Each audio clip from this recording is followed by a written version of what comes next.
Tuesday, April 8th to order, and the time now is 6:02 p.m., and we'll begin with the pledge.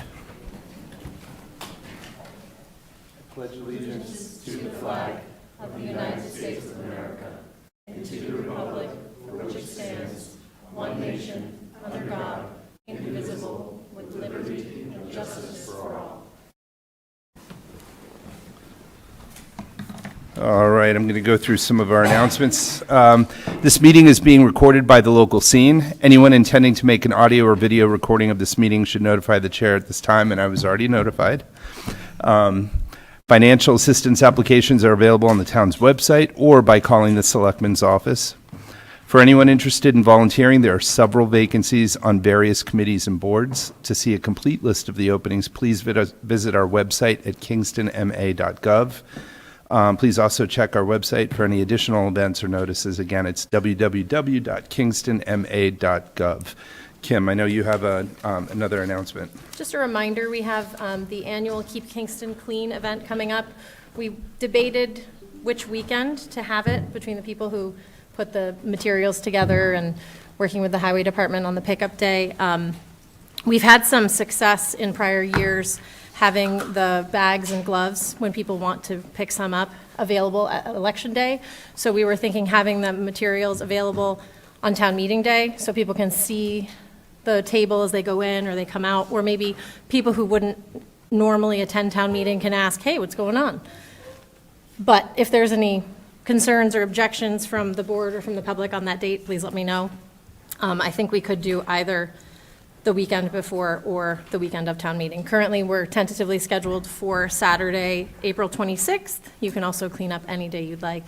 The information is on the Keep Kingston Clean social media page, so on Facebook, and we have a flyer, but again, if we need to adjust that date, we can. Although if we do, it will be before the meeting, so I guess I would ask if anyone objects to it on the board, let me know as soon as possible so we can make those changes. For the public, we're looking at the 26th. All right, thank you. And does any other members of the board have an announcement to make? No? Okay. All right, before we get started, I also just want to, this is sad, but this is something that we need to do. I just want to do a moment of silence for Kenneth Calvin Jr. and Christine Haas. There are two members of the town of Kingston community who passed away over the weekend. Kenneth Calvin Jr. is a retired firefighter, served the Kingston Fire Department with dedication for 33 years. And Christine Haas, who retired after nearly 20 years of service in the building department, was a dedicated and valued member of our team. Let's now take a moment of silence to reflect.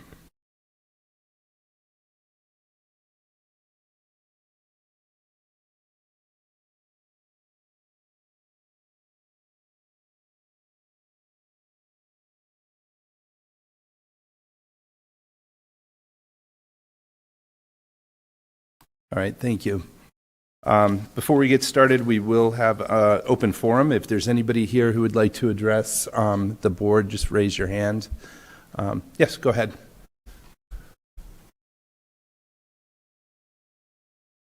Good evening. Thank you for a moment to speak to everyone. I'm John Shursted, Public Safety Dispatcher for the Police and Fire Department. I'm also a fire captain for Plumpton. And I just want to take a quick moment. Next week, we're going to be holding a meeting for Community Emergency Response Team. Plumpton and Halifax have worked together over the past couple of years to form a team for community events. To date, and this is a real low number, our volunteers have put in over 80 hours worth of volunteer work to the two communities of Halifax and Plumpton. And recently, working with Chief Douglas and Chief Holmes, we're now teaming up with Kingston as well. And they bring a great value to all three communities now. We're probably in this, and most of the team is they make the rules. I'm kind of the puppet master and coordinate stuff, but they decide what they want, how they want it, and as long as it fits the rules and it's safe, they make it up. But I looked real fast and came up with 80 hours worth of volunteer time, including most recently in Plumpton, we utilized them for parking assistance during the presidential elections. They were in the parking lot directing cars. Cars were parking illegally and blocking other cars in. Elise and Jeffrey here, who are a valued part of the team. They're at almost every event. Came right out, started directing the traffic where to go, and they've participated in the Halifax fireworks night, triad events. They're trained. It's a 10-week course, I believe. Basic search and rescue, first aid. It was originally started in the 1980s for the earthquakes in California, and it's grown to, the sky's the limit. So I heard you talking about some volunteer events coming up, the town cleanup. I just put an email out to them recently about putting vests on and just keeping the people that are working the event safe. The sky's the limit to what they can do. We're open to any ideas. So I'd like to thank the chiefs for their support in this program, and certainly at least Jeffrey and the entire team. Our information night will be next Tuesday night at the Council on Aging at 6 p.m. Any community members that would be interested in learning about the team, we'd love to have you. Like I said, we're to date, I made a quick note of 80 hours. If I were going to guess, I'd say we're upwards of probably about 300 hours. Is that fair? I feel like you guys have done 150 hours, but but I would, if I were going to take an educated guess, I'd say we were up in the 250, 300 hours of volunteer hours just over the past couple of years. And I can't thank this crew enough. They're at almost every single event. So yes, they did Kingston Night Out a couple of years ago, or last year, right? Or helped Laura out at Kingston Night Out. So they're open to just about anything. So does anybody have any questions about what the team is? Please. I do. I just wanted to, I just thought it would be good to ask, since you mentioned the amount of hours spent. If somebody was interested in volunteering, and 200 hours sounds like a lot of time to them, you don't have to be available for everything, correct? I mean, it's obviously, probably a subset of your entire membership show up to each thing, each event. That's correct. Okay. What we ask for is participation. Yep. There's no set number of hours. In the future, if the team chooses to set a set number of hours, we may do that, but there is no set number right now. And when I give that 250-hour number, that's probably about 7 active members, combined between among 7 active members. Most recent event, there were 3 members that were at the event for about 3 hours, so there's 9 hours. And it's amazing how fast that time adds up. Right. So, right. But that's 200 and roughly 250 hours of volunteer hours that the communities benefit from. That's a lot. Yeah. It's Thank you huge. for Yeah. everybody who's done that. Thank you very much. Yep. House fires, the crew would come out to provide water for the firefighters. If somebody's lost for any period of time, if it's a short event, then they'd come out for rehab purposes. If it's a long-term, multi-day event, then they are trained in light search and rescue, and they become part of the search team. So when the community says, hey, can I come out and help? This team is already there. Their community members are already out there assisting with the search under the direction of the Unified Command through the Fire and Police Department. And again, it's not just police and fire. The sky's the limit. If the community has an event, can't tie these guys down. They want to come out and help. Is there an age? Is it 18 up? Yes. 18 up. Because I imagine that would be a great thing for somebody that's younger, that's like, in college, or just being able to work up hours, being able to get that on their resume. Sure. Regardless of what their, what their career aspirations are, that seems like that'd be a great opportunity as well. So, and to your point, there is a teen cert team, and the theory behind that team is it's a lot of the same things that this crew does on a much different level.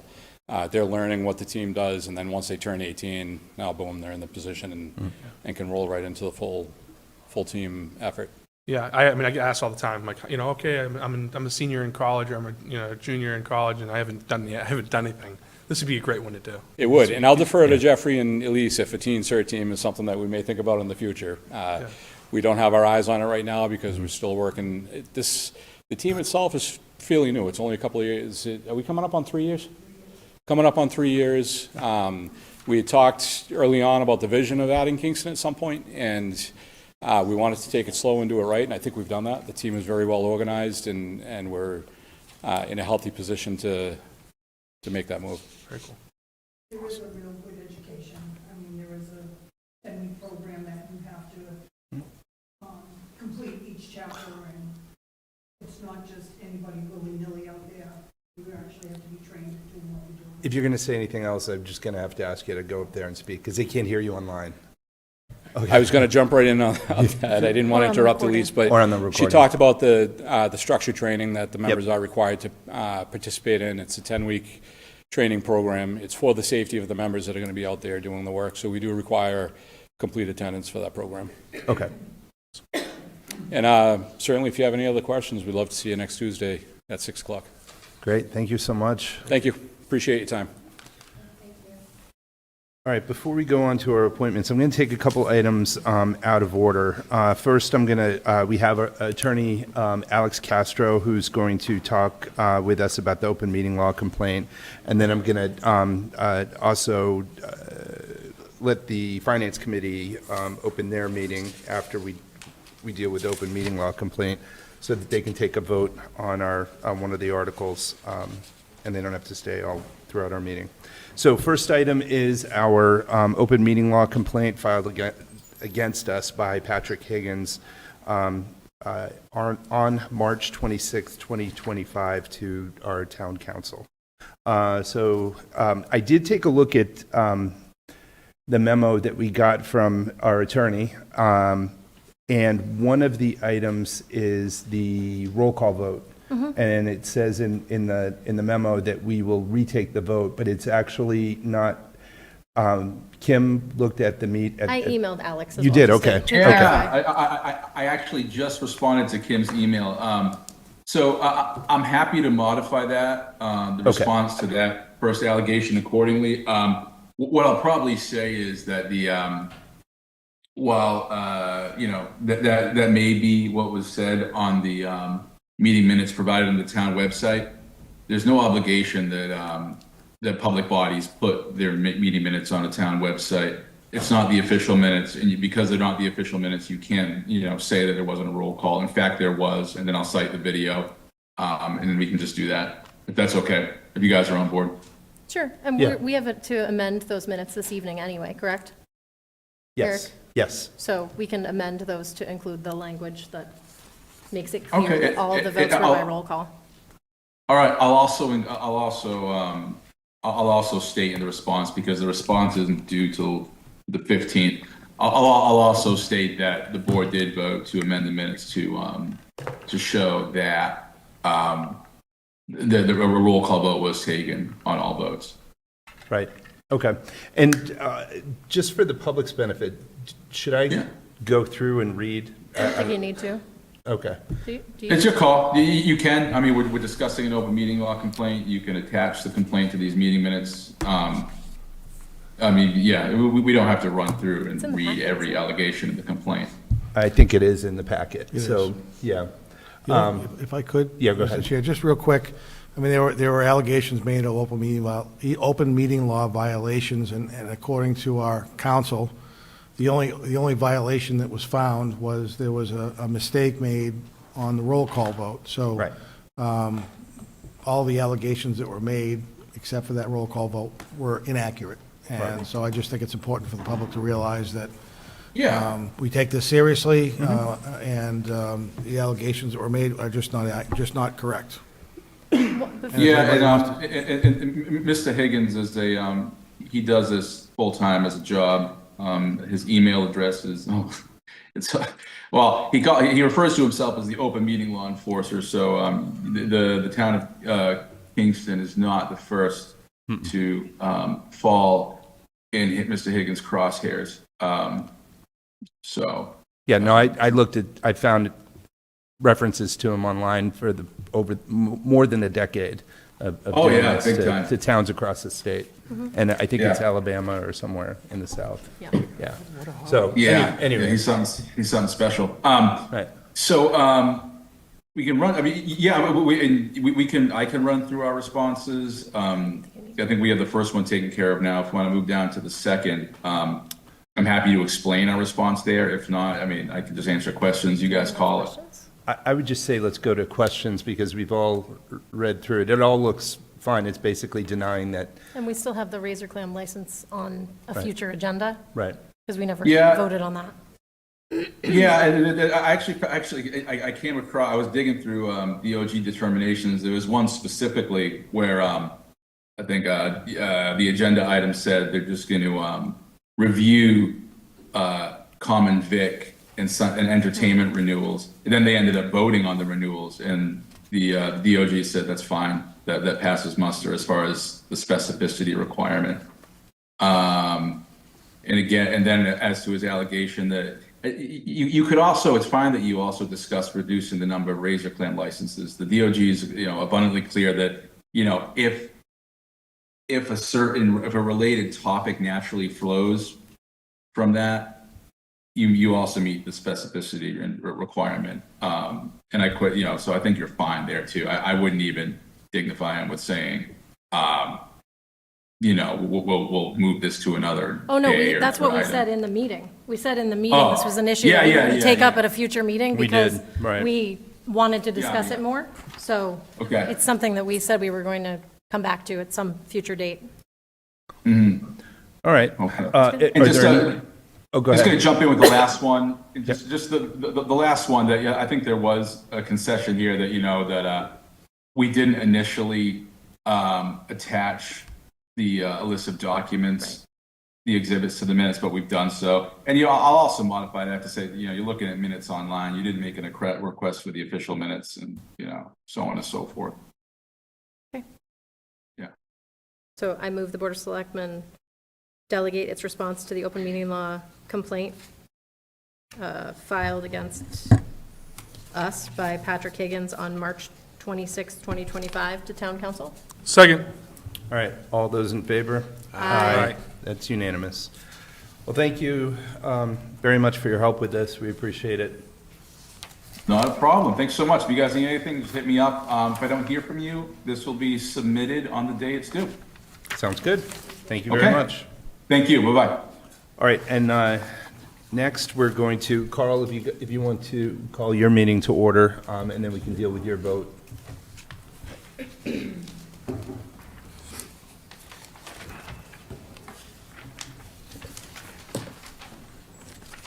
It being about 6:20 PM, Carl Pike, Chairman of the Finance Committee. I'm going to call our meeting to order. We have 4 members present, so we have a quorum. We're opening this meeting just to make one motion.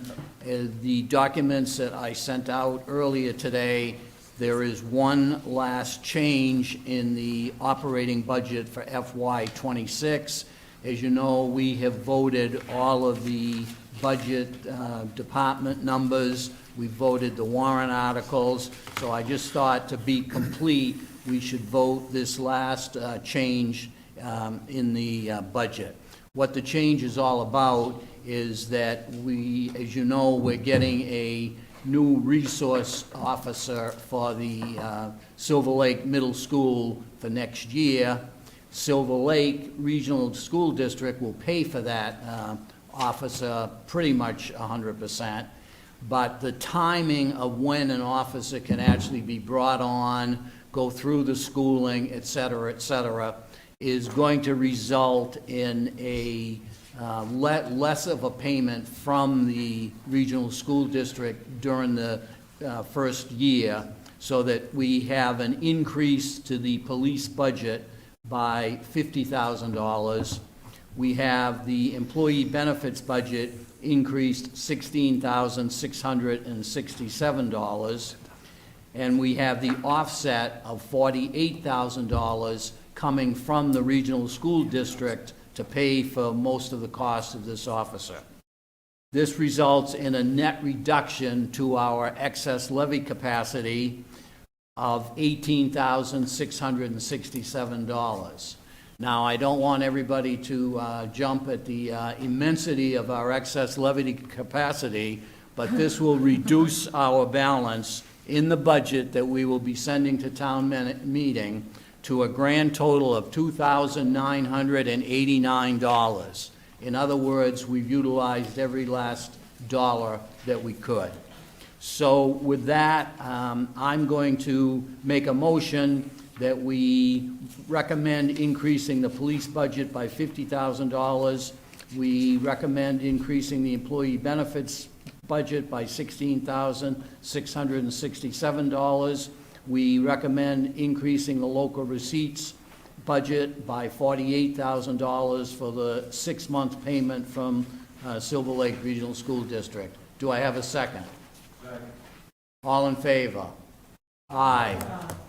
We recommend approval 4-0-0.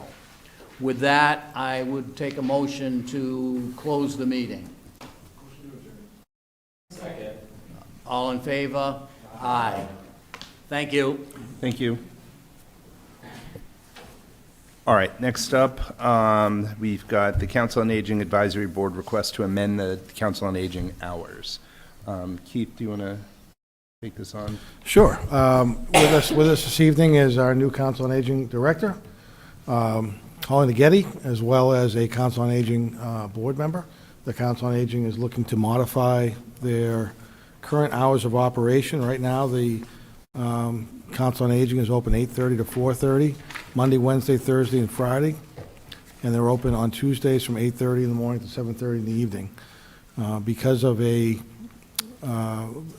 little activities and visitors at the senior center in the evening hours, there's been some discussion and a recommendation to have the hours of the Council on Aging open Monday through Friday, 8 to 4 o'clock in the afternoon.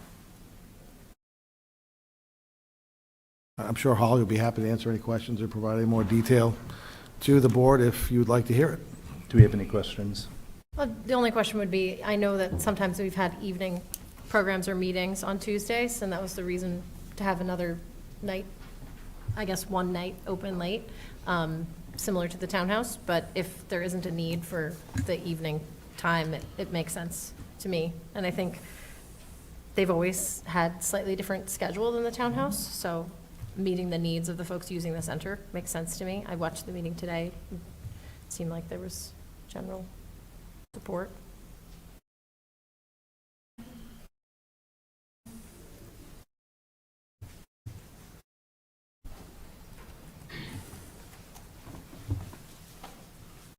I'm Holly Naggetti. I'm the director of the Council on Aging. Yes, so we have it's called a building usage agreement for the senior center. So any outside organizations can still host meetings, like the CERT team that is going to use the center next week after hours. So that's still available to residents and outside organizations. It just would not be staffed. That's really the only difference. And that happens sometimes when the meeting goes late anyway. It may happen sometimes. Finance committee has met over there later on into the evening, and it just is not staffed. There's a building key that anybody that is using the center after hours gets, and they return it the next day. So. Makes sense. Yep. All right. There's no other questions. Does anyone want to make a motion? When would we like to make this change effective? I guess would be my only question. So our recommendation is May 5th. Okay. I can do it. I move the Board of Selectmen approve the change in hours at the Council on Aging effective May 5th as presented. 2025. 2025. Second. All those in favor? Aye. Aye. That's unanimous. All right, next item is review and approve the updated Council on Aging policies and procedures. So we did have in our packet. Don't go anywhere. Yeah. We have the tracked changes of the document with the updates that were approved by the Council on Aging Advisory Board. These changes reflect the recently updated and improved bylaw changes. So I don't know if you guys remember, but we recently updated the bylaws for the Council on Aging. It sort of stemmed out of, they were updating their policies, and then there was a realization that some of those things should be updated in the bylaws, and then kind of filtered down through the policies. So I think this is step 2 of that process. Right, and I think that the advisory board sort of identified that they did it backwards. They did step 2 before step 1, and so this was really just to match the bylaws with the policies and procedures with the same language, and minimal changes, just matching up so that it flowed more consistently.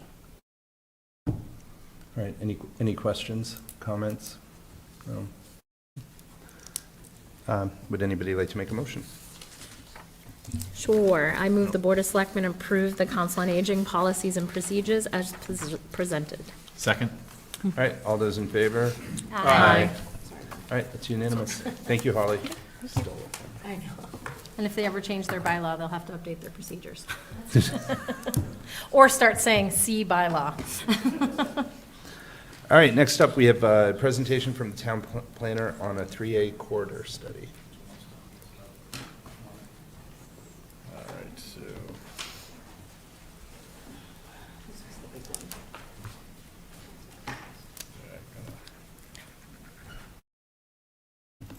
I'm sharing. Yep. 1 second. I'm just waiting on a PowerPoint, but I promise I've worked really hard to shave this down to about 15 minutes. So I am your town planner, Valerie Massard, and in your packets, I believe you received what's a very technical study called the Old Colony Planning Council's Route 3A and 53 Corridor Study. And I've shortened it up to just 53 and 3A study. We're really just looking at that road and the land use on the road. So we're looking at both road conditions and land use when we talk about this road. Oh, I don't have a clicker. Oh. Okay. Do you want me to go down? Yes, please. All right. So I want to start by looking back. That mile marker has our town seal on it, and it's really important to think about this as a road that's been there since the beginning of Pilgrim time, if you will. So we can go to the next slide, please. This was known as the Boston Road or the Great Road back in the 1700s, and I'm sure it was there before we arrived in terms of being a trail for the Native Americans who were here first. And you can see this is from 1795. There's one church, and on that map, 13 buildings that the assessors have on that plat map. So it's been there that long and longer. Next slide, please. And for context, in 1830, which is 40 or 50 years later, we've got a picture here of Plymouth that was drawn, and you can see that it's almost all forested except for the Great Road on its way to Boston. And then people were still traveling by buckboard, and that's a picture that hangs here in Town Hall of some of the former residents of the town. Next slide, please. By 1845, Kingston was connected by the railroad to Boston. This is Pottle Street back in the day when the trains first arrived, and that changed how people got here. The wealthy started to come down to this part of the South Shore to get away from Boston, to start cottages for summer getaways and for some large hotels that were built on the waterfronts. And also the rail was used for bringing materials to and from factories in the area. Next slide, please.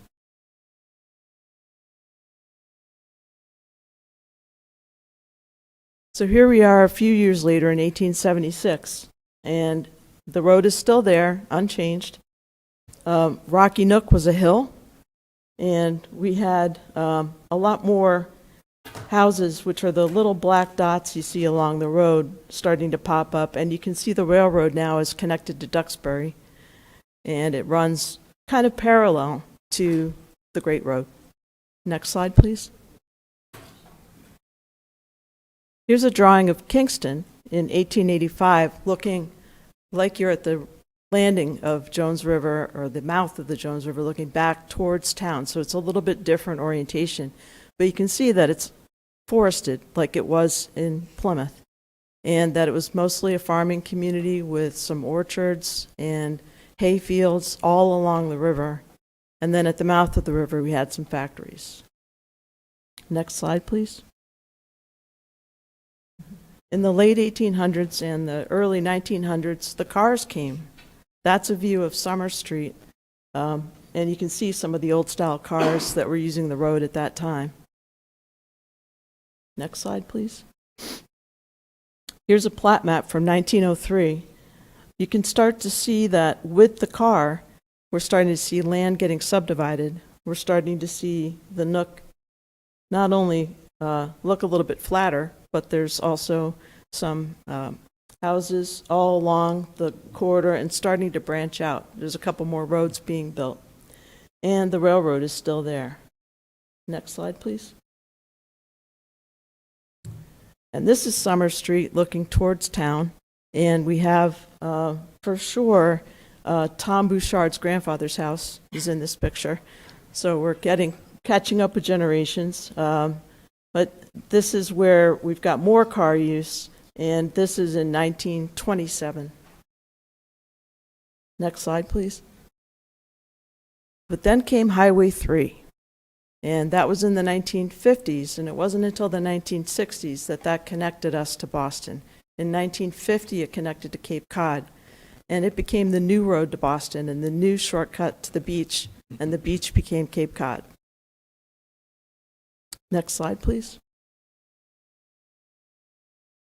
So this is Google Earth view in 2023, and you can see the changes that the cars brought. You can see the rail line is still there, and the corridor, the Great Road, is still there, but it's no longer the main road to Boston. It's no longer got the charisma, if you will, of being that important roadway. Now the highway is the main road, and we are going through a change here in Kingston on that corridor. Next slide, please. Our population growth is slowing down. When the highway opened, we had a boom, and that boom lasted until the beginning of, say, 2010, 2020. Our biggest building years were in the late 1980s. And our population is leveling off. In the last two available censuses, it's about 7% growth year over year. So that's an important figure. That's a big change in terms of population growth. And I'll also mention that what we found is 49% of the population in Kingston is 45 or older. So we have a huge population that is aging here in place. That might be my phone. Oh. I'll go and get that.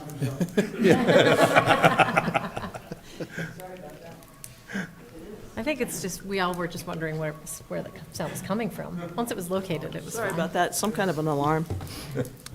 So, next slide, please. Guess what? Our building is not booming anymore. This is done on a 5-year average to show the changes, both residential and commercial. When you get to the 1980s, the town reports actually say it was so much we couldn't keep track. 400 building permits in a year, 300 building permits in a year. It's not like that anymore, and that would be triple the lines on this chart. This starts in the 1990s. We have really slowed down, and specifically you can see the change, almost a complete drop-off of commercial in recent years, and that is related to the water moratorium as well. But it's also related to the presence and the feel of our Route 3 corridor. And I'll mention, too, that we have that discovery that we had a zoning issue that we're trying to correct at this town meeting, which may have contributed to that problem. So hopefully that will help. So moving on to the next slide, please. Now we're going to look forward. Next slide, please. I've put on there a picture of the new signs that are going to start greeting people as they come across the town line. And it's time to look at what our infrastructure investments need to be. We have the responsibility as the road commissioners to communicate with the state. Even though this corridor doesn't belong to us technically, we've talked about it for years and years. It's the thing that we all share as physical infrastructure that means that that's a common place for our community to identify itself in planner speak. It's like, I walk through this door every day. That's what I'm used to seeing. That's my framework and reference for where I live, for example. This is the gateway to Kingston if you're coming off the highway or you're driving through on your way to work. Next slide, please. So we did a study that incorporates the master planning, the municipal vulnerability planning, the townwide transportation assessment that we did last year, the open space and recreation plan, and other factors. And the report itself is really technical, and it'll go on the web page after this with this presentation. But I want to do a very broad overview and kind of hit the high points of the study. So next slide, please. In order to do that, we've broken this road section going north to south into 4 sections, if you will. Next slide. We'll start with the north end. Here's a 1903 plat. So we're thinking we don't really have cars. We don't have Highway 3 yet. We have a train, and it's mostly residential. Those lots are small lot residential lots. That's what it used to be. So next slide, please. Here's that area today. It's got 3 large shopping plazas, gas station. It's car-oriented. It comes right off the highway exit 20. And it's wide, it's paved, it's traffic signals, and there's some residential along that, and there's also some forested land. But the main site and feel that you're getting is car-oriented. Next slide, please. So I took a look through the master plan. It's several hundred pages long, trying to cull out what we had to say about the north end. These are the things we talked about. We talked about encouraging reuse of existing buildings. I'll offer that that's challenging because the buildings themselves are relatively new, and we talk about wanting them to be close together near the street, 3 stories. Well, we don't have that, and in order to change that, we'd have to have complete reconstruction of what's there. So the master plan was looking hard at possibilities, but maybe not looking closely at where we are today. Mixed-use development, mixing commercial with residential, encouraging what's called infill, or building in on the parking lots, and we've seen that happen, and I'll talk about that in a minute. Street landscape design standards, or what planners call streetscape design, but basically what is a bench, what is a tree, how much grass, what do the sidewalks look like, that kind of thing. And reconstruction of exit 20 and the Tarkland 53 Summer Street, which is, in other words, the big Y intersection when you're making that turn into Duxbury. Again, all of these things are a challenge, not only because it's built out, but we're talking about a state-owned road. We don't have control over the road. We have to communicate with the state, work with the state. Next slide, please. So we have seen infill. We've seen the new Dunkin' Donuts mini behind the existing Dunkin' Donuts at the gas station. We have the Starbucks, the new ATM, and UPS is relatively recent. We have a new apartment building under construction opposite the Stop and Shop Plaza. That's infill. There's already an apartment building there. We have exit 20 in the tip, and we are trying right now to introduce the Tarkland 53 Summer Street intersection into the tip. What's a tip? What is that silly planner talking about? That's the Transportation Improvement Plan, or in other words, that's the federal money we're competing for to try to get money to reconstruct our roads. So by getting into the tip, we're getting onto the list of possible roads that would get paid for by the state to do improvements. Next slide, please. Oh, I skipped over that we just picked up Blackwater Conservation Area not too long ago, and we're starting to see a couple of vacant storefronts and empty buildings in this area, so keep that in mind. This is the proposed reconstruction at exit 20. It's currently scheduled for 2027, shifting into 2028 at this point. There are design costs that have to be factored into this double roundabout scenario. And then the next slide, please. That is the redesign of the 53 Tarkland Summer Street intersection. The possibility of that being a roundabout solves the CVS problem, it solves the RK Plaza entrance plaza problem, and it solves the intersection problem itself. So we're introducing that into that tip with planning board funds, and then we're going to apply this spring for engineering design money from the state, and hopefully, because it's a state road, they'll feel amenable towards that. We'll see what happens. Next slide, please. So what does this study recommend? The study goes and it looks at the economically developed commercial areas, and it looks at what we know in our master plan and all those plans I mentioned. And in a nutshell, we need to monitor the market changes that are causing disinvestment, vacant space, and keep talking to the owners of these shopping plazas about possibly going with some new zoning to look at mixed use, and also communicating with the state about what the streetscape will look like as we redevelop in that area. We're already seeing some redevelopment, and we expect to see more. Next slide, please. Okay, moving on to town center. Again, you can see it was a little tiny place back in the day in 1903. You can see the railroad tracks with the bend heading up towards Duxbury. And if you spend time looking at this like I did, you can see Town Hall has been built at this point, and we have some of the other markers that we're familiar with, like the cemetery. Next slide, please. This is what it looks like today. We've got, again, a very car-oriented area, but we've got some preservation. I've got the Adams Center there, and the post office is something that we're all familiar with. We've got some reinvestment, and we've got some disinvestment. Next slide, please.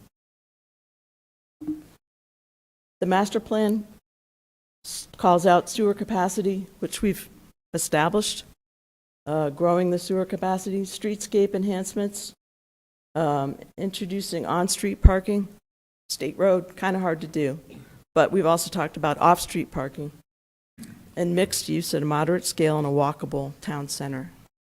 Next slide, please. What we're seeing in the area, and there's a lot going on, Mass Highway is reinvesting in their crosswalks. We're going to see new crosswalks where their old ones are. They're going to be higher visibility and safer for pedestrians. We recently, like a month ago, applied for a grant to try to reconstruct the pedestrian crossing on Green Street by the library. We're hoping that we'll hear soon on that. We have a new mixed-use building behind the post office, which has residence over commercial, and Reprint Plaza invested in a makeover of their parking lot. Mixed use is allowed. Both the Conservation Department and the Planning Department are working in tandem with others to investigate reinvesting in that old firehouse that's there. It's a brownfield, or what does that mean? It's polluted. What can we do to clean it up and not leave it sitting there as it is? We're looking at lots of free money we've been getting to do environmental testing, and we're looking at additional funding to get money to clean it up. So we're hoping that we can make that a worthwhile place. The Conservation Department received a grant to redesign the dam on the farther down by Maple, where there's the Stony Brook that runs underneath 3A. And we're currently talking with consultants about the sizing of the culvert that you don't see when you drive down 3A, but it's right by the train tracks. The river runs underneath the road. And it's important for us long-term to think about sea level rise and the water running towards the sea, which is closer, and is that culvert big enough? And lastly, we're looking at funding for the Bates Pond Accessible Trail. I think some of that might be on town meeting, but we're also applying to a series of other groups to create a walkable, ADA accessible trail behind the senior center. Next slide, please. What does the study recommend? It recommends developing a town center revitalization plan to actually identify strategies towards these things. One of the things that that Matt and I are wanting to do is try to establish what that stream under the road means in terms of infrastructure long-term before we try and do a revitalization plan, but we're going to try to run those two side by side as we go. Looking at off-street parking, looking at zoning, walkability, and the possibility of the rail bed, the old rail bed that hooks up to Duxbury isn't being used. Can that be a trail? Also, flood storage, and I'm ready for the next slide. Now, there's no crossroads on this picture because this is before Route 3. but you can see it was farmland before Route 3 came through. Next slide, please. And here it is today. We have Dunkin' Donuts, we have Keegan's Creations, we have the Charlie Horse, we have Cancun, we have a lot of restaurants right in that location. We've had some reuse of old restaurants. There was an empty Burger King for several years that got reused recently by Brothers. And we have some needs here. Again, you can see there's some disinvestment. There's an empty part of a building. The sidewalks aren't in the greatest shape. And it's no longer the Great Road. Next slide, please. Again, Mass Highway is looking to invest in crosswalks. We have a new Dunkin' Donuts Plaza. We have reinvestment by the private sector in some of the older houses along Main Street, which is great to see. And as I mentioned, some vacant space in strip plazas. And we are keeping an eye on the hotel, which will no longer be a hotel, and it will no longer be transitory housing by the end of the year. Next slide, please. And the study recommends no different, that we keep an eye on what's happening and look at trying to recondition the sidewalks and keep an eye on this as a part of town that we need to think of as commercial space that's cohesive. Next slide, please. And lastly, the South End. In 1903, all of it was Rocky Nook. And you can see that we have Crescent Street, and it heads off to Cordage on its way out of town. Next slide, please. Today we have, again, some vacant lots, some dilapidated buildings that are literally crumbling as they stand. We have, again, a highway-oriented route and very car-oriented. My emphasis here is it used to be the way. So I think about this as like Wareham used to be the way to the Cape. This isn't the way to the Cape anymore, and we've got to keep our eye on what we're doing with our corridor. Next slide, please. So again, we talked in our master plan about transitioning from automobile-oriented to mixed use. We talked about walkability. We talked about redevelopment patterns being closer to the road and improving Howlands and Crescent, which I'm sure everyone's talked about for at least 100 years. Next slide, please. What is happening? We're again seeing some reinvestment in some areas. We have been talking with Cobb and Drew, but we can't find an owner of that property that has views of a pond and conservation land, but it's because we don't have an owner, that's a very significant loss of income that the town could be viewing. We need to find an owner there. We have someone using it, but they're not the owner. And that building is one of the buildings that's falling down into the street. We have a grant application that's gone in on a regional scale for a rail trail feasibility connecting Cordage to Marshfield, including the town center. So we're hoping that we might find some possibilities there. And we have more crosswalks coming in that are going to be renewed and refreshed by the state. And I think I'm almost done. The study recommends that we continue to improve the Smeltbrook corridor, that we look at reconstructing the intersections. There are problems. That we look at that rail trail connection, that we consider rezoning the industrial zone that's within a residential neighborhood to a more residential-friendly use for future redevelopment, that we continue to talk with property owners of vacant, underutilized, and dilapidated properties to see if there's ways that we can incentivize redevelopment of some kind through zoning or other incentives that might be out there. Next slide, please. So the common themes, this is the next to last slide, you'll be happy to hear. So the guidelines, everybody's calling for looking at how will redevelopment look. So your planner is looking to look at street landscape, look at building looks and feel, meaning like, is it 3 stories, is it flat, is it modern? And talking with the communities about that as we go. Communicating with Mass Highway, I look at you as the road commissioners to help with that. We want to talk to them and say, this is not what it used to be. We want to get you to reinvest in our sidewalks. We want you to reinvest in our intersections. Part of us doing that means coming to the table with some engineered plans to get them to think about putting something into the tip so that they pay for it. Continue seeking ways to reinvest in both roads, but also sidewalks and bike and pedestrian-friendly use, and reinvestment in whatever ways we can, whether that's revitalization planning, whether that's trying to find low-interest loans for people who have property but are unable to keep up with it in terms of the, some of these houses are very, very old, hundreds of years old, and you can see that there are people that are having some trouble keeping up with the upkeep on those buildings. And what can we do as a community to help reinvest in those structures? Last slide, I think. Oh, okay.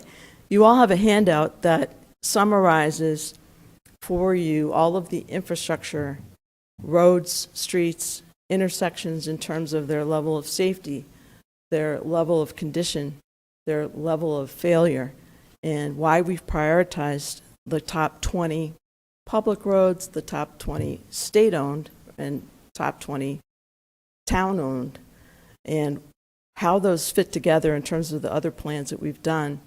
And that's to help you as road commissioners to understand the grand investment that we need to make. There's engineering that needs to be done in order to get the state to come and talk to us at the table about our intersections and about our safety. And we want to be active and proactive and get ourselves into that tip to get the money. And if you have any questions on that, I'm not going to go through any of that on slides. It's just a big table with lots of information. And I'll stop there if there's any questions or discussion. Before I open it up to questions, I just want to say thank you for all the hard work on this and for having a vision of what our town was and what it could be. So it's exciting. Any questions?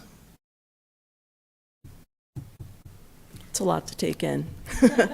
I guess my primary question is, this budget eliminates the assistant planner. The budget we'll be voting on later this evening. Correct. How are you going to do all of this, and how can I'm not saying I can. How can we support this initiative? I'm definitely getting my knees chopped out from under me by the budget cut. Okay. I'm not going to argue that you don't need it, but it's not putting me in a position to be able to do what's needed to bring this community forward. Which is sort of why I wanted to, not to put you on the spot, but this is a lot, and you've lost 50% of your department. Yes. Thank So, you. Just noting that for the Thank you for public. noticing that. There's a Well- lot that needs to be done, and I respect that you need to make cuts. I do. It's just also put in perspective who's trying to do that work, and that's it. So to be fair, I have not noticed, me personally, that any lack of support, and I know that we're in a current budget year, so it's not Yeah. happened yet, but I think you guys do an excellent job, and this is amazing, and you have my full support in any way, shape, or form that I can provide, so. Thank you. I appreciate it. Any other questions or comments? No? All right, Thank thanks, you. Val. Thanks for listening. All right, moving on. Next item is to review and vote the 2025 annual town meeting warrant articles. Sorry, before you do that, Yep. do we need to move to approve the study? Oh, yes, thank you. Okay, it says approve, but I Yep. will accept. So move the Board of Selectmen accept the 3A corridor study as presented. Second. All those in favor? Aye. That's unanimous, thank you. All right, so moving on to the town meeting warrant articles. So we need to kind of go through these. I guess this is also the time that we need to... Close it. What's up? We have to close Close it it first. first. Right. All right.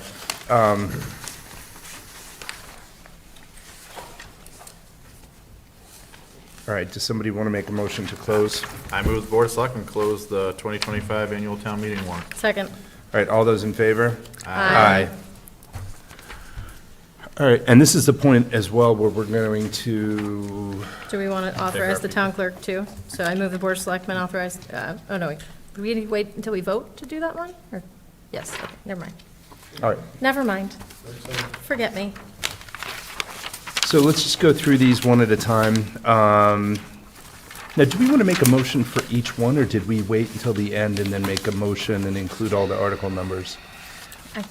I mean, it really depends on how you want to run Trying the to meeting. remember how you- I think I think we did, I think we went to each one, didn't we? you can just, because we have to Then assign them to then we people sign them, too. then we sign them Yep. as we go. Okay, all right. Yep, So, Last year was a bit of like a. Piecemeal. It was like 11 PM, we were trying to go through it quick. so when we'll go through each one. If anybody has any comments or questions before we vote, just speak up. So the first one, prior year's bills. I think that's pretty self-explanatory. Does anybody have any questions about this one? I move the Board of Selectmen recommend approval of Article 1. sorry, move favorable action. Or move favorable action, sorry. Article 1, prior year's bills.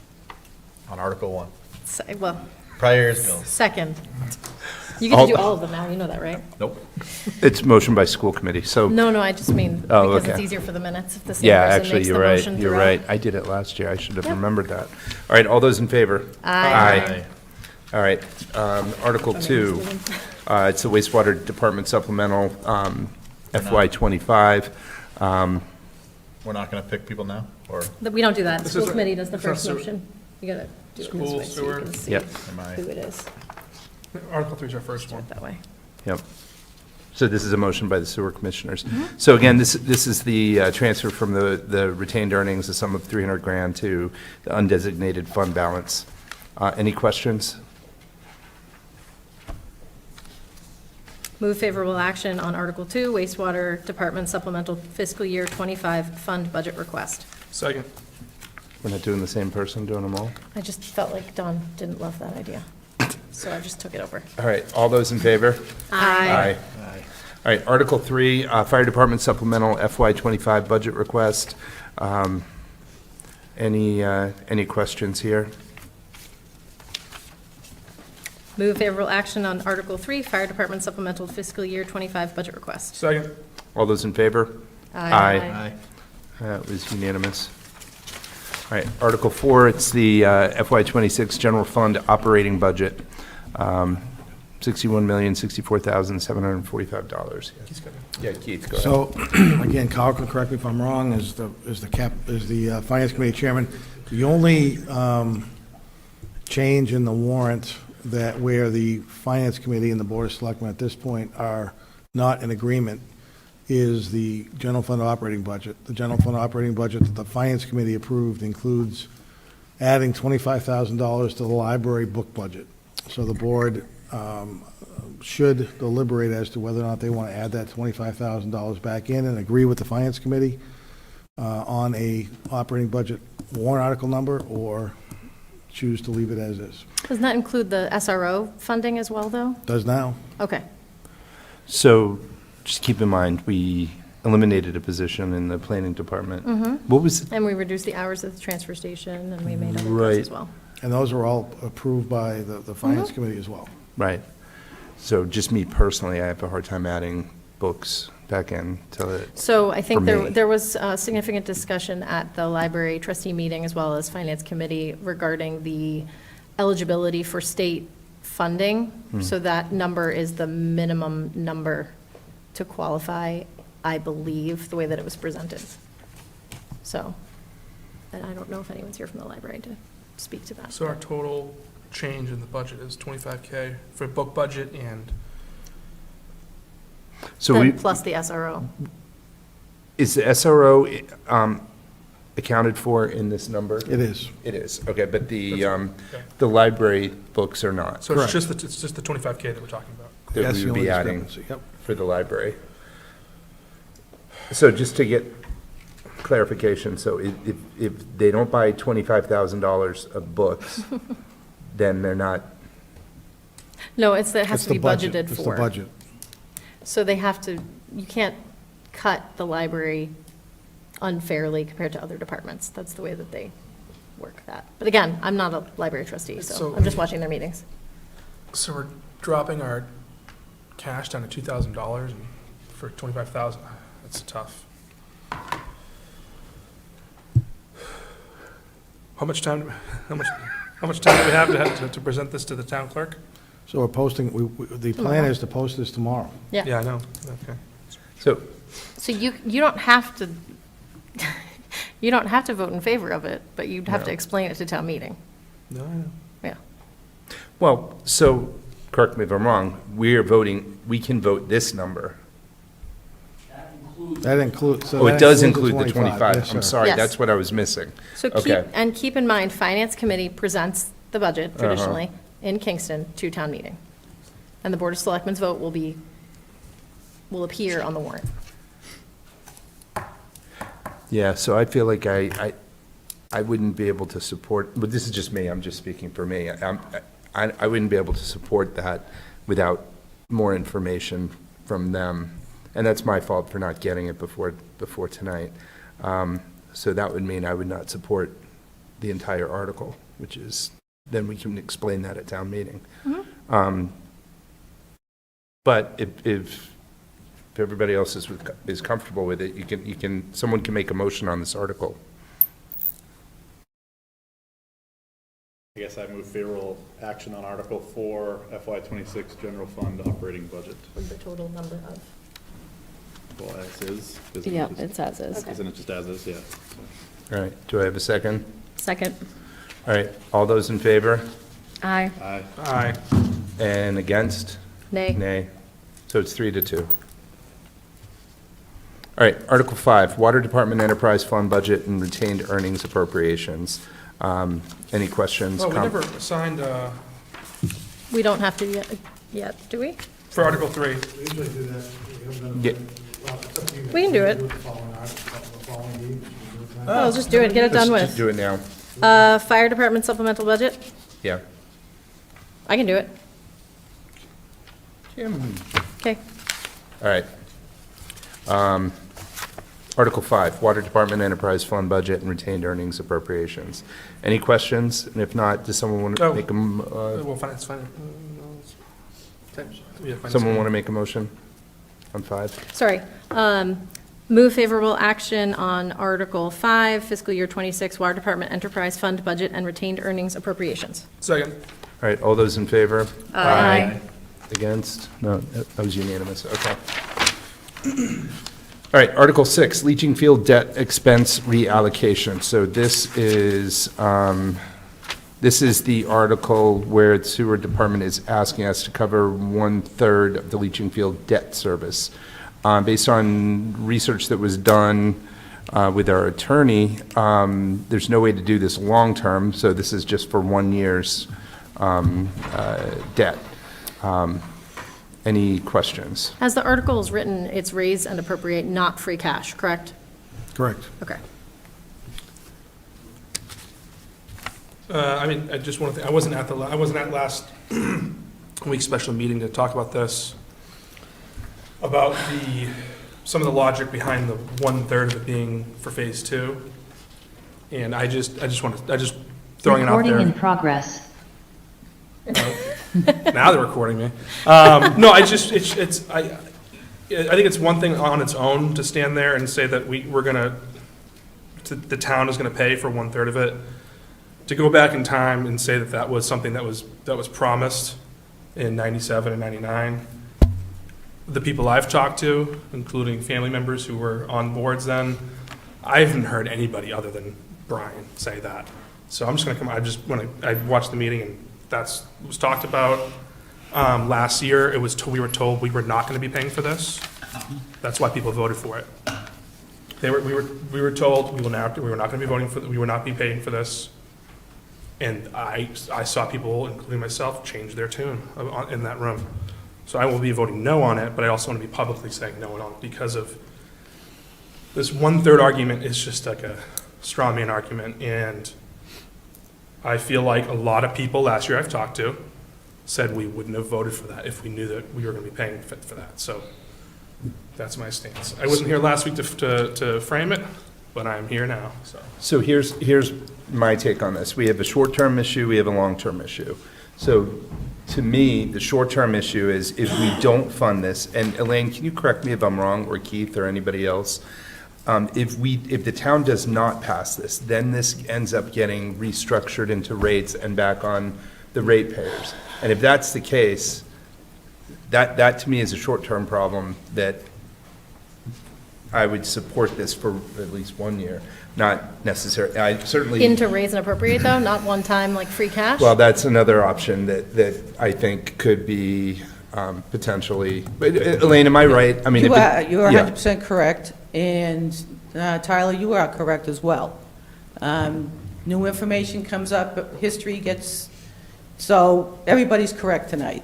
But I do That's want the to first say. time. Write it down. It'll probably be the last time, too. But the language in the thing does say raise, appropriate, and transfer from available funds, so I believe that would have an option of free cash if that direction was going to be taken. And if this doesn't get passed, then 100% of it, rather than 2/3, would go to the sewer customers, which was made known at the meeting last year. Right. And the 1/3 would just be absorbed by the sewer customers. And I don't know if you have it in front of you, Elaine, right now, but I believe it was like $20 per household, but if it doesn't pass, it'd be like 60-something on the It's- ratepayers. Yeah, it would be $28 per parcel, with 5,000 parcels estimate, correct. And if it wasn't passed, then that raises the sewer customers' debt $188. Yeah, from like 120 or something like that. 125, Okay. yeah, All yeah. right, just- So those are the numbers. So there's different ways of looking Can I at ask a this. question? Yeah, before we please. move on? Yeah, go ahead.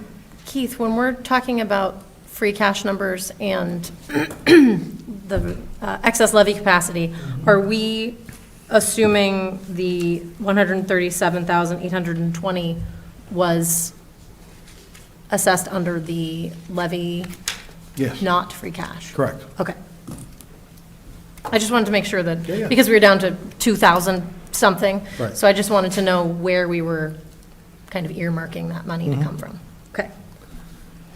All right, any other questions, comments, statements, disclaimers? Would anybody like to make a motion? Move favorable action on Article 6, leaching field debt expense reallocation. Do I have a second? Second. All right, all those in favor? Aye.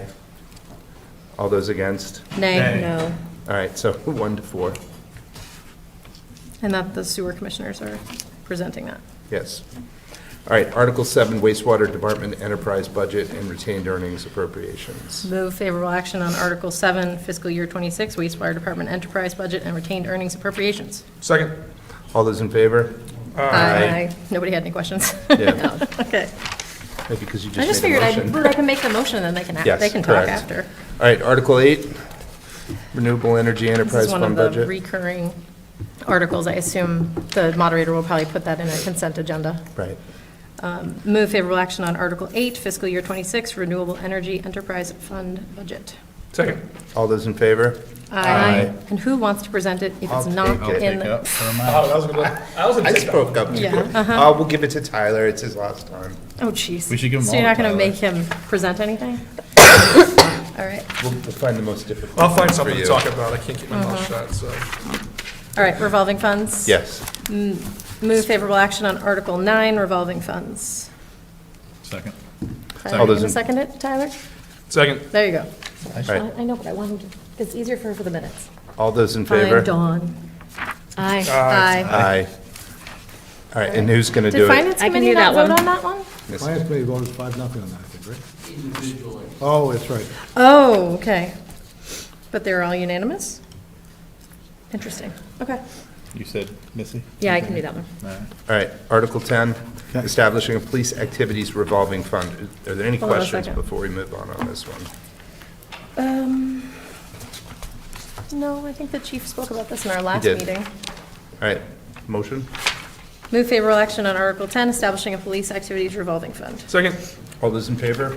Aye. Who would like to take this? Well, I'm going to say no. So 4-1. 4 to 1, sorry. It's okay. You got to call for both, man. I just assumed. All right, and who wants to do this one? somebody else do this one. I'll do take it. no. Go ahead, Don, you can do it. Don, okay. This is how I'm going to go through the meeting. I'll say I'll take it, and someone else Well, you're will. next, You're- because you're the you next don't have one yet. Article 11, transfer to, this will be good. I'll take this. That's going into the consent agenda anyway. I'll take it. Move favorable action on Article 11, fiscal year 26, transfer to employee liability reserve fund. Second. All Wait, those in before favor? you do that? Yep. This was, we reduced this, didn't we? It's From been reduced from 150 150 to 100, yes. 150 to 100, okay. All those in favor? Aye. Any against? No? Okay, that's unanimous. And Eric, you want this one? Yeah. Okay.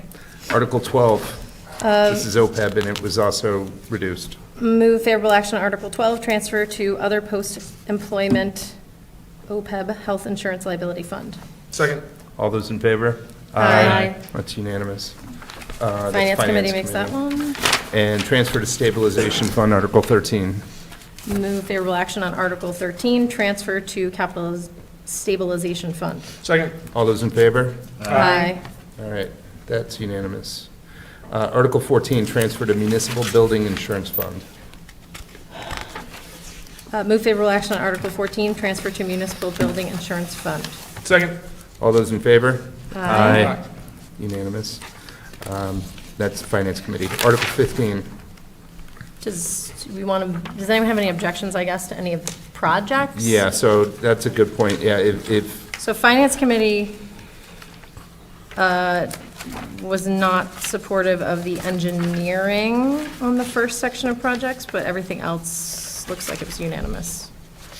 I watched that meeting, but I don't have my notes in front of me from there. oh, I see. That was a safety improvement. So the engineering is interesting because we asked for that to be added because we keep having to have engineering costs for different projects, and capital planning's bylaw requires engineering over a certain amount to go through them. So the workaround was to put it in the capital planning article. Whether that's a permanent solution, I'm not sure. I think ideally we'd have it in the operating budget if it's Yes. always going to be there, but given that we don't have room in the operating budget, I think it makes sense for it to be here. And I think if we need to readjust their bylaw regarding engineering, so things like this, we don't have to worry about, that's probably ideal, but I don't know if that's on the docket for this town meeting. So do we need to go through each one individually, or do you Only want if to? people have I'm objections. fine with everything, but I'm good with all of them. I'm fine with all. Okay, I am as well, so go ahead and, Move favorable action on, Article 15. yeah, projects 1 through 8 of Article 15, fiscal year 26, capital equipment project funding. Second. All those in favor? Aye. Okay. And And that then, is so the capital planning. grant applications also had some mixed reviews from Finance Committee. My understanding was, based on watching the capital planning meetings, that we might or might not get these grants, and if we don't get the grant, the money reserved for this grant funding would be returned to free cash. So, and again, I don't want to speak, Mr. Pike, I'm sure can get up and correct me if I'm wrong. I frankly think that there was some concern about the amount of free cash that was going to be remaining after town meeting if all of the warrant articles were approved as presented. So there was some concern that free cash would drop down to about $700,000 if everything was approved. The three engineering articles, or engineering projects, excuse me, the first two are specifically for the engineering, and I think Valerie mentioned it in her presentation. We have to have the engineering done to be able to apply for, to accept grants, I guess, let me put it that way. So those funds would not be expended for our project, for the first two projects unless we get the grant. The cost would be solely for the engineering, and then the construction of which again, I don't want to speak for the Finance Committee, but I think there was some concern there. The estimated construction costs are roughly the same as the engineering costs. Yeah. The last of the three engineering projects is an expense that we would incur as part of the application for a long-term, multi-million-dollar Main Street upgrade that would need to be expended if it's approved at town meeting. If the first two, as I mentioned before, so I apologize if I'm reiterating this, but the first two, the 151 and the 160, that will not leave free cash unless the state approves the grant applications that we will be submitting. We expect to have decisions back from the state on whether or not they're funding one or both of these grants, we expect before town meeting. And if it is before town meeting and something is not approved, we can amend this section of the warrant article to reflect what was actually funded. Okay. So does anyone have an objection to voting these three together? No. All right. Move favorable action on projects 9, 10, and 11 of Article 15, fiscal year 26, capital equipment project funding. Second? All those in favor? Aye. Aye. That's unanimous. Opposed, no? Right, now we're on to the proposed lease payments for FY '26. All right. These are just our obligations anyway. Yep. Okay. Move favorable action on projects 12 through 19 of Article 15, fiscal year 26, capital equipment project funding. Second? All those in favor? Aye. Okay, that's unanimous. You missed your second. Sorry. Don got you. All right, Article 16, Sampson Fund appropriations. Any questions? Move favorable action on Article 16, fiscal year 26, Sampson Fund appropriations. Second. All those in favor? Aye. It's nice to see some new stuff on that list.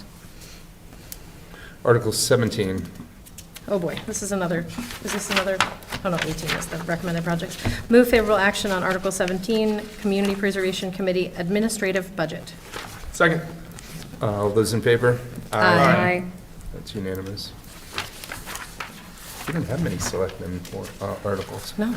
Article 18, So this is by project, and the votes vary, so you might want to, I don't know if people have objections. I had a question on the Evergreen Cemetery Historic Preservation, and I don't know, Keith, if you know the answer to this, but I bet Trish does. there were some questions at the Finance Committee meeting regarding a couple of these projects. One of them was the Evergreen Cemetery. It's a private entity, meaning it's not a town-owned property, and when you look at the Community Preservation Act website and guidelines, it says you can fund projects through CPC funds as long as there's a public benefit. So like if you're getting access to something new, or you're, I don't know, getting a deed restriction when they sell the property. I don't know what the new public benefit would be on the Evergreen Cemetery project. So I guess that was my only question, was whether or not the funds really can be used for that project. So I remember that, it came up 2 years ago as well, because I was at every CPC meeting for another project. For the and boat ramp. That was talked about quite a bit as well, being private, right. and that was raised. I believe that year it did pass, but with considerable Okay. challenges to the rules. Is Right. it taking into account that it's the historic preservation of where those trees are? Is the historical part That's the of that part- cemetery? So, but the guidelines on using funds for a private organization, Sure. it says you have to have like a new public benefit. So what's the new public benefit? I don't know what that would be. So yes, Right. preserving the stones has a benefit to the community, but I guess I would love to have someone in the legal field look at that. And if they did already, then fine. It's new to I don't know remove if they did. threatening trees. so in my opinion, Yeah. it's not a park, but it is open to the public that people can walk through. I don't know how many people actually walk through there. I mean, I've done it when my kids were younger, when we were here for the parade. You know, we kind of went through and just kind of looked at some of the headstones, which is, you know, in the ponds and whatnot in there. Right. So, I mean, it's not a park, but it's open to the public. Right, so that doesn't mean it qualifies. So Yeah. it says the key concept to understand that public funds are prohibited from being used for private purposes. Any expenditure of public funds must be used to advance a public purpose. And then it says, bottom line, CPA funds may be able to fund a project on private property, but only if the project is advancing a public purpose, such as the municipality acquiring a deed restriction, providing public access to a property where there was none before, or some other public benefit recommended by your town council. So I'm like, I don't. Playing the devil's advocate, I can No. see that some public benefit would be not letting it go into disarray. Right. Because Okay. it looks like, I mean, it's not, but it looks like it would be a municipal-owned property. Mm-hmm. It's something you drive by, you see from multiple corners of Right. town. It is So a part I of could the see town. kind of like, if that went into disarray and looked like, like a movie cemetery, like something a little scary, that might not be the best thing for the center of town to have. So I generally support the project, Right. assuming we can But legally devil's use the advocate on that. funds for that purpose. Yeah. So And CPC was in favorable vote on that? yeah. It And they- works. And they did vote to determine whether or not they felt as though it did, whether or not it qualified. And they did vote to say it did qualify. Okay. Okay, just so you're aware. So do we want to take each one of these separately? I think that probably makes sense. All right, Because who we wants to already do a started. motion on the first one? Move favorable action on Article 18, Community Preservation Fund appropriations for recommended projects for community preservation fund appropriation to Affordable Housing Trust. Second. All those in favor? Aye. That's unanimous. All right, hold on. Move favorable action on Article 18, CPC, I'm not going to read the whole thing every time. Community Preservation Fund appropriation to fund replacement of a temporary roof on the Jack Burry Boathouse. Do I have a second? Second. Or do you you have have questions? No, I'm sorry, yeah, I have a question. Yeah, go ahead. I didn't see that part of the CPC. That's the boathouse for the Backlajoux, right? No, yeah, I know the boat, yeah, oh, so, Okay. yeah, the boathouse, it's up at Governor Bradford's property. Did anybody see the CPC meeting? I didn't see that part. What was the dissent? And there was, well, you were probably better at it because you were there, but there was discussion about the replacement of it being that the shed itself, wherever the containment of it, they didn't seem to think it qualified for it. Right. Correct? Okay. It From also what have- I watched. It also have the non-public property part of it, right? I actually, 'Cause it's I under a don't trust. think, they've discussed that at length, but it being not a town property still can be used for CPC funds. it can. It can. Yeah. But Again, it's the same like question. Yeah, I was just asking, What's the advancing of the public purpose, the new public Right, purpose? right. I don't know. okay. All right. Did somebody second this one? Yeah, Dawn did. Done, all right. All those in favor? And those against? Nay. Nay. No, yeah, no. All right. Okay. Move favorable action, Article 18, Community Preservation Fund appropriation to fund the Evergreen Cemetery Historic Preservation. Have a second? Second. All those in favor? Aye. Aye. Aye. Against? Nay. Nay. All right, 3-2. Next. Move favorable action, Article 18, Community Preservation Fund appropriation to fund historical tree evaluation at the old burying ground. Second. That Any is on town question? property. Yeah, any questions before we move on to that? Oh. All right, all those in favor? Aye. That's unanimous. And the last one. Move favorable action, Article 18, Community Preservation Fund appropriation to fund the Bates Pond Accessible Trail Project. Second. Do we have a Sorry. second? All right. This is Go part of a ahead. bigger plan. So this Yeah. is part of the open space group was talking about that and initiatives at the senior center and, And the applicant is here in the audience, and if anybody has any questions, he's here to answer those questions. So if you have any questions, he'd be happy to do that. I think it's a great project. I'm Yeah. fully supportive of it. Enthusiastically. Thanks, Matt. Any questions? No? All right, all those in favor? Aye. It's the loudest aye yet. That's All how, I'm right. just practicing for town meeting. Article 19. Yes. Move favorable action on Article 19, fiscal year 25 elected officials compensation. Isn't it fiscal year 26? It should be fiscal year 26. Thank you for that catch. I even read it out loud and didn't notice. Any seconds? Second. Just me. Ah, there we go. All right, any questions? I still think we should have waived our stipends, but All right, all those in favor? Aye. Aye. Those I'm going to against? say no, All right. because I want the opportunity to tell town meeting I think we should not have stipends. All right, Article 20. Oh, wait a minute, hold on. Oh, Who wait. does that? Finance, wage and personnel, go ahead. Wage and personnel, Article yep. 20. Although, really? I thought that was Finance Committee. Doesn't Finance Committee do the elected officials? Yeah, they do. So Article 19 should say Finance Committee. Okay. Article 20, move favorable action on Article 20, fiscal year 26, wage and personnel bylaw amendments and compensation schedule. Second. All those in favor? Aye. I'm going to abstain from this one. Okay. Okay. Four, 4-0-1. Article 21. Move favorable action on Article 21, fiscal year 26, federal storm water permit. Second. All those in favor? Aye. That was unanimous. Everybody has one article, so who wants the storm water? Tyler? Tyler? I love Yes, it. please. All right, Tyler, 21. Got it. Article 22.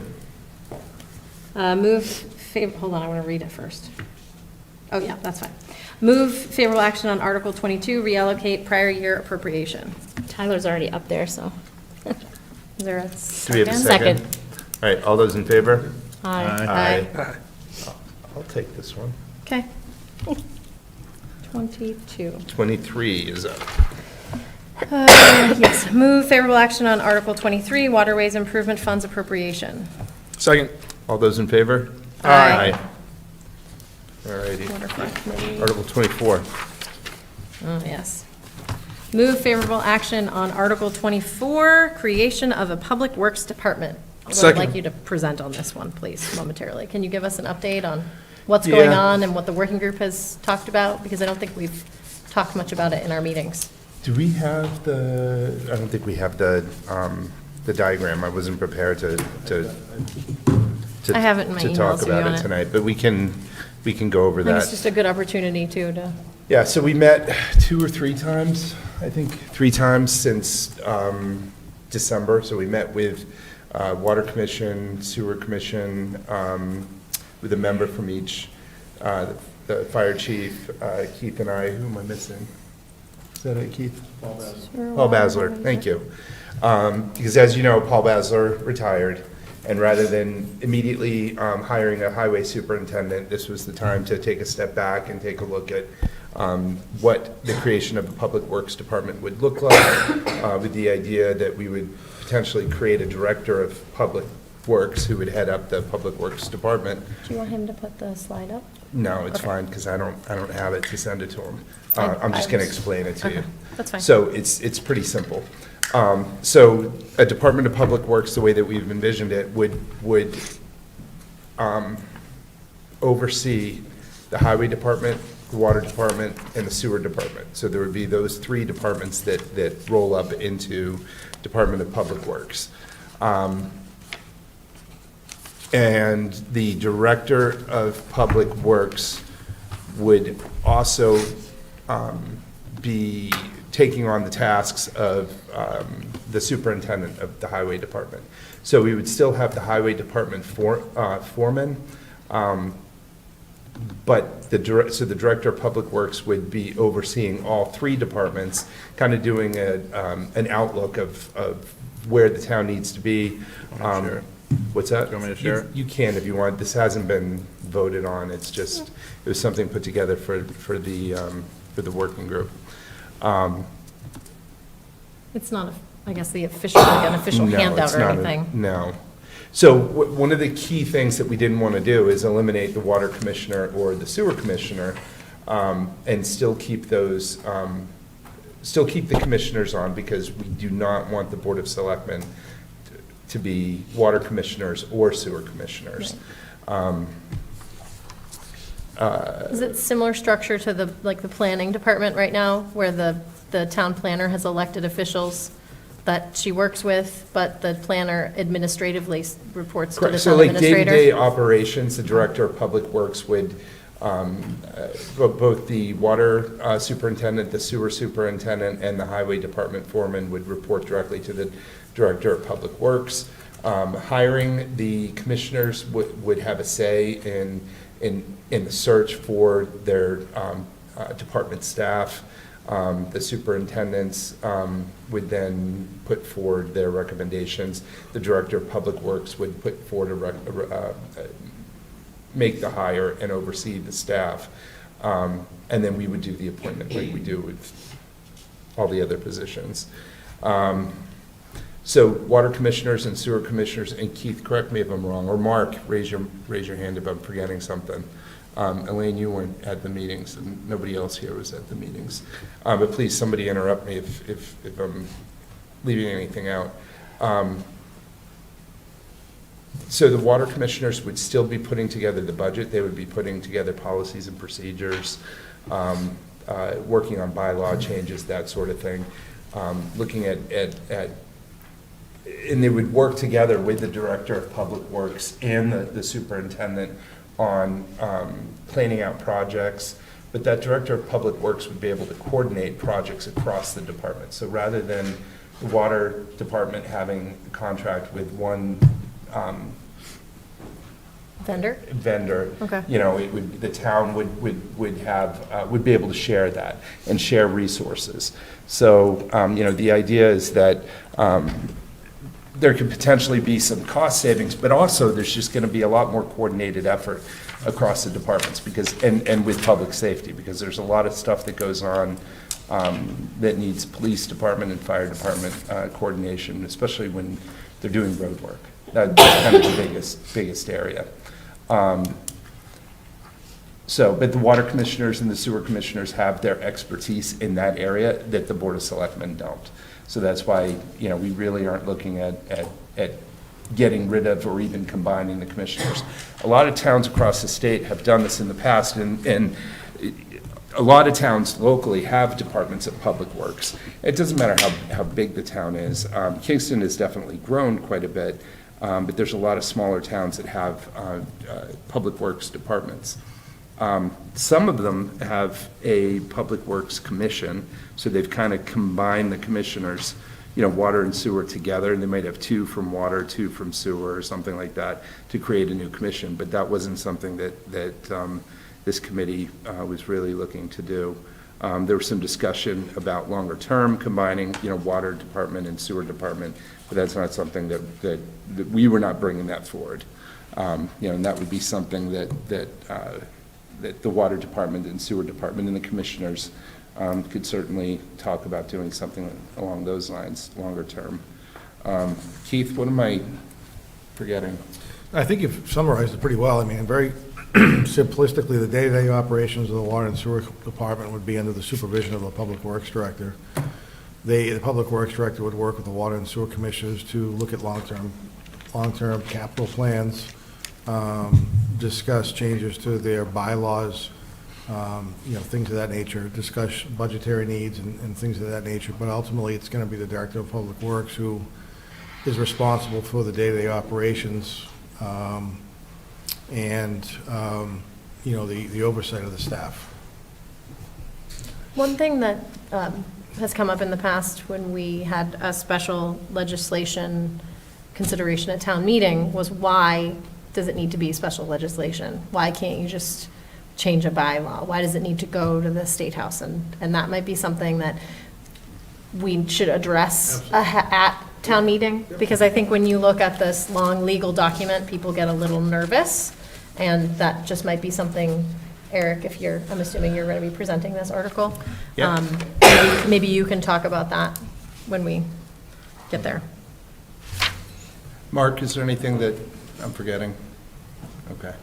So there's still, you know, we're not trying to take away power. This is one of the key things that we've discussed in this meeting. This isn't a power grab. It's more to enforce and to create a hierarchy and a reporting mechanism to really enhance communication from each department right up to one central authority, which would be the director of public works. So it's kind of like, I mean, one of the key benefits too is simplicity for our residents.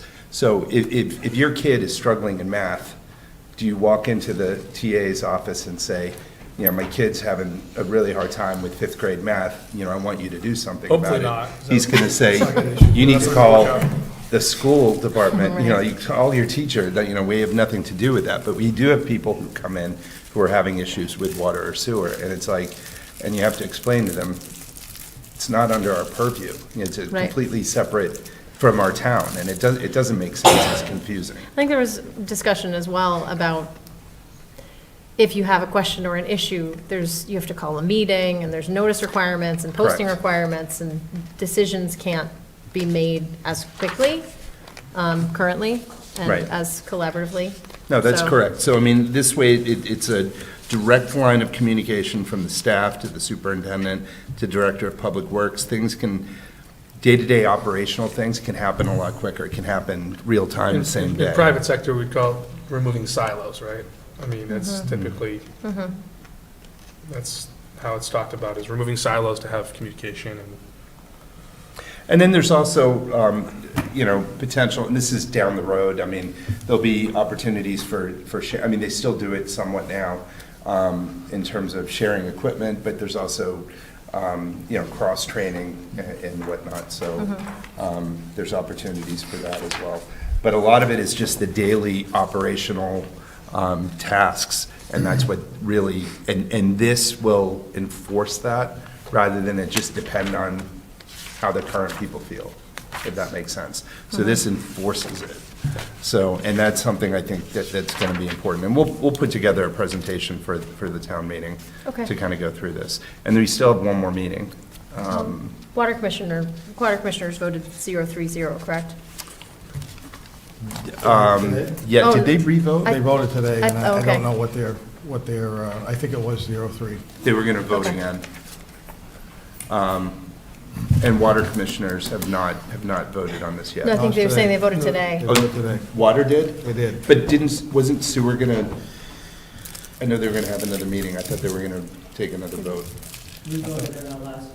No. Okay. 0-3-0. Okay. Can I Alright. just ask a quick question? Are there any significant changes, like I read this, but any significant changes to the commissioners? Like, what is that role gonna look like differently?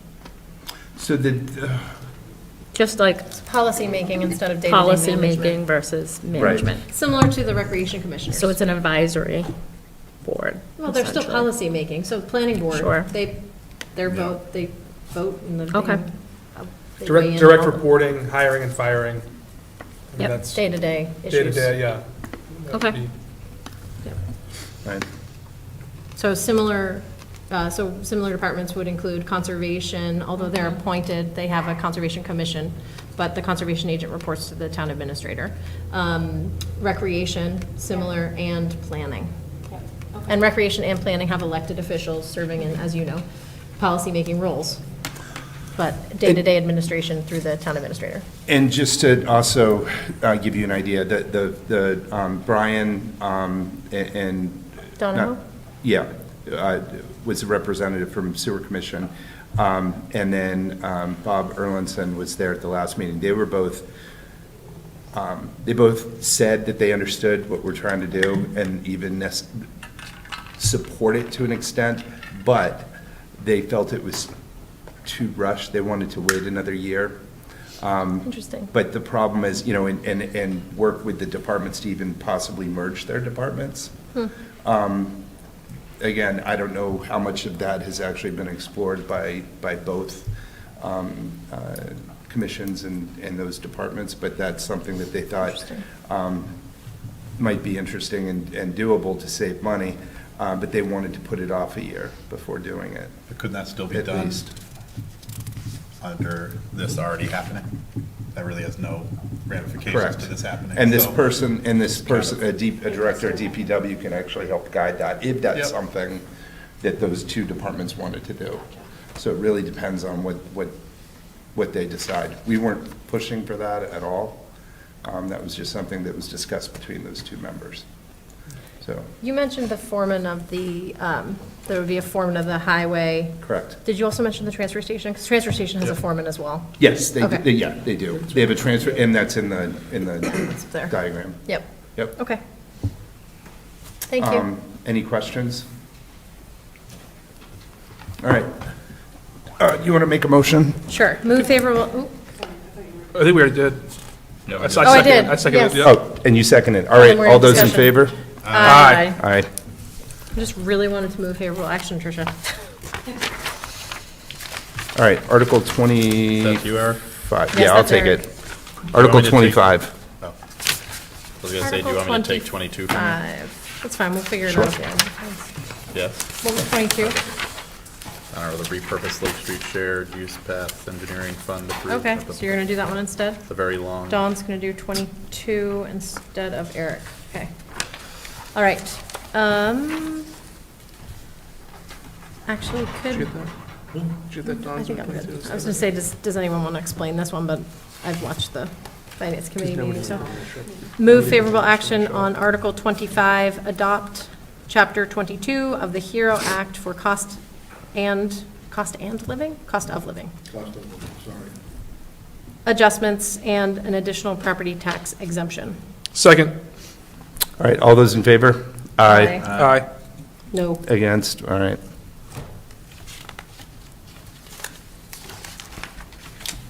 Article 26. Move favorable action on Article 26, adopt Chapter 22, oh, the other one was Chapter 22I. This is 22J of the HERO Act for cost of living adjustments and an additional property tax exemption. Second. All those in favor? Aye. Aye. Against? No. So it's 4-1. 4-1-0. 27. Move favorable action on Article 27, establish a taxation aid committee. Do I have a second? Second. So the Finance Committee was 051 on this. Any discussion, questions, comments? Yes. I didn't see that meeting, or I didn't see that part of the meeting at least. They didn't have extensive discussions on it, but there was my sense from watching it was that there was a feeling of not wanting to build more committees and more government structure.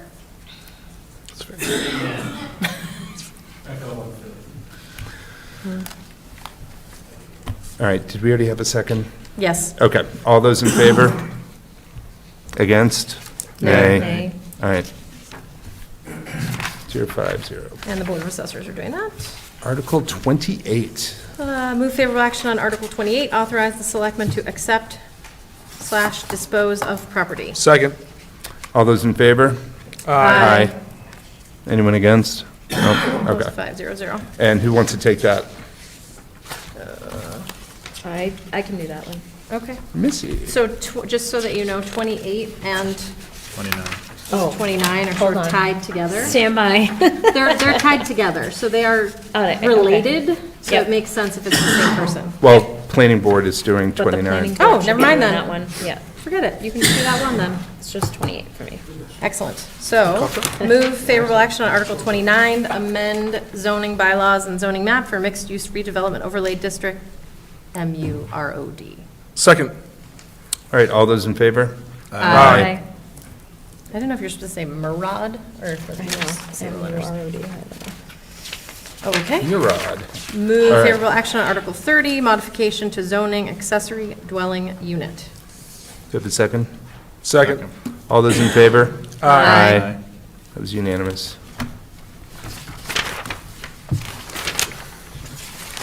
All right. 31. Okay. Move favorable action on Article 31, amend the Town of Kingston zoning bylaw uses in commercial district. Second. I think this is the article that Valerie was talking about, right? To correct some, okay. Yeah. All right, all those in favor? Aye. That's unanimous. And we are done. Amazing. So,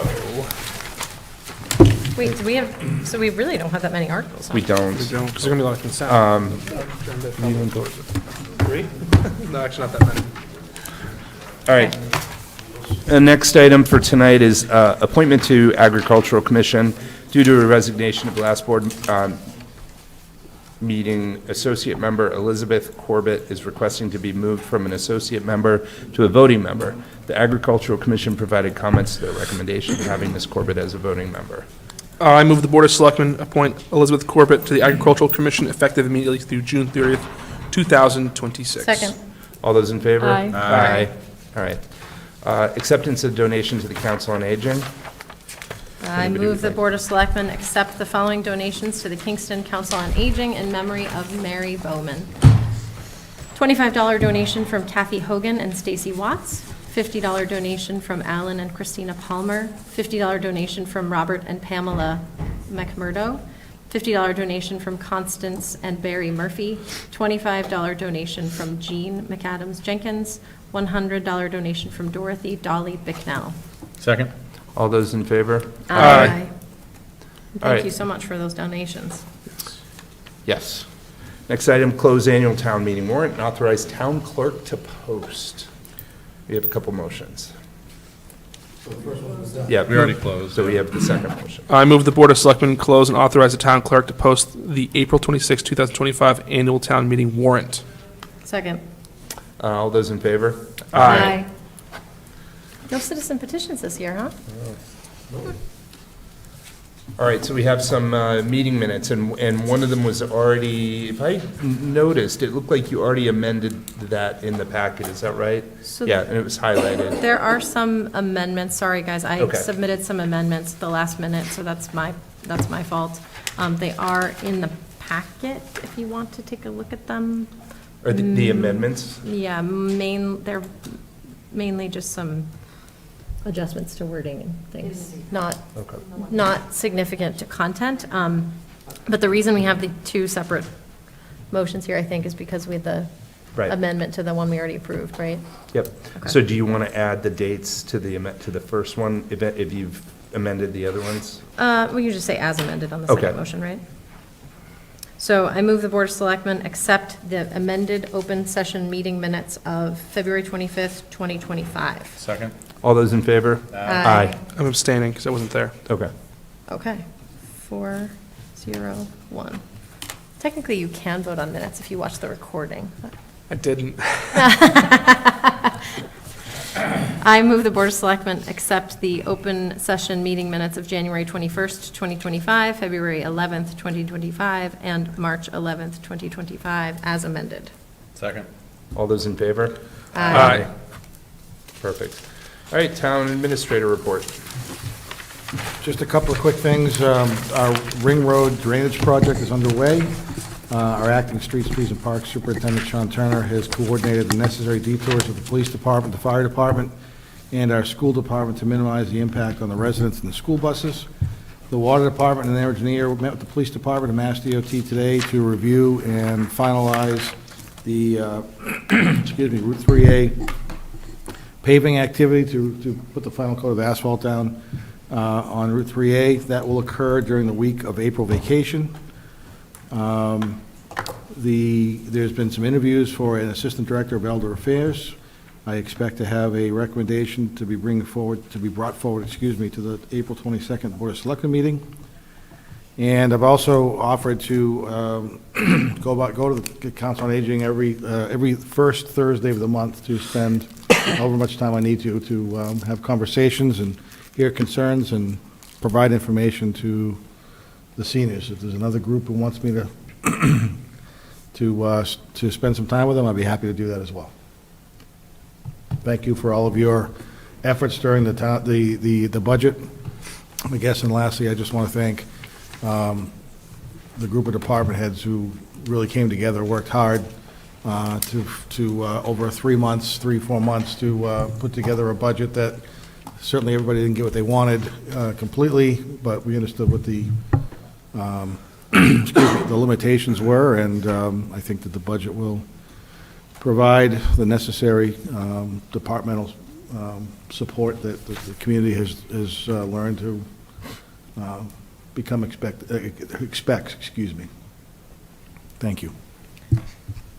When you were talking about traffic, road improvements, did you mention Ring Road at the beginning. So I did. the highway, okay, I was trying to find No, the it's town okay, yeah. So administrator's the Ring Road report. stuff started, you know, Sean met with Okay, police and fire, they spoke to the schools, made sure the bus routes were